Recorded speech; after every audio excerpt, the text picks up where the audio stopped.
மத்திய ஊழியர்களுக்கு இரட்டை தீபாவளி பரிசை மோடி அரசு அறிவித்துள்ளது. முதலில் மத்திய அரசு 3% அகவிலைப்படியை அதிகரித்தது.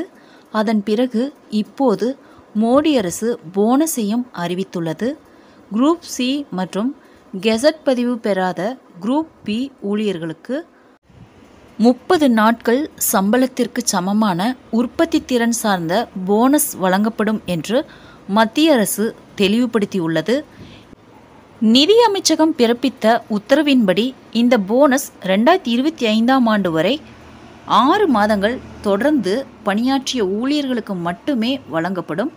எந்த ஒரு ஊழியரும் 1 வருடம் முழுவதும் பணியில் இல்லை என்றால் அவருக்கு முழு போனஸ் வழங்கப்படாது. குரூப் சி மற்றும் கெசட் அல்லாத குரூப் பி ஊழியர்களுக்கான இந்த போனஸின் அளவை நிதி அமைச்சகம் தெளிவுபடுத்தியுள்ளது. ஒரு ஊழியர் ஆண்டு முழுவதும் பணியாற்றவில்லை என்றால் அவர்களுக்கு விகிதாச்சார போனஸ் வழங்கப்படும் என்று நிதி அமைச்சகம் தெரிவித்துள்ளது. விகிதாச்சாரம் என்றால் அவர்கள் பணியாற்றிய மாதங்களின் எண்ணிக்கைக்கு ஏற்ப போனஸ் வழங்கப்படும்.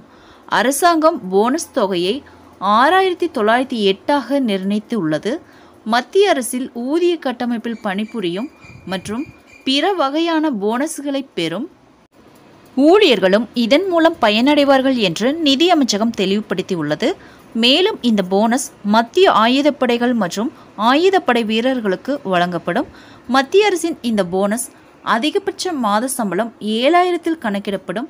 உதாரணமாக 7000 × 30 / 30.4 என்று கணக்கிட்டால் ரூபாய் 6908ஆக குறைக்கப்பட்டுள்ளது.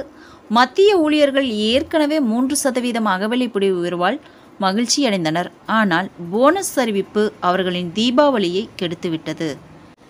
ஃப்ரெண்ட்ஸ், இந்த தகவல் உங்களுக்கு யூஸ்ஃபுல்லாக இருந்தால் என்னோட சேனலை சப்ஸ்கிரைப் பண்ணுங்கள், லைக் பண்ணுங்கள், மற்ற நண்பர்களுக்கும் இந்த வீடியோவை ஷேர் பண்ணுங்கள். தேங்க்ஸ் ஃபார் வாட்சிங்.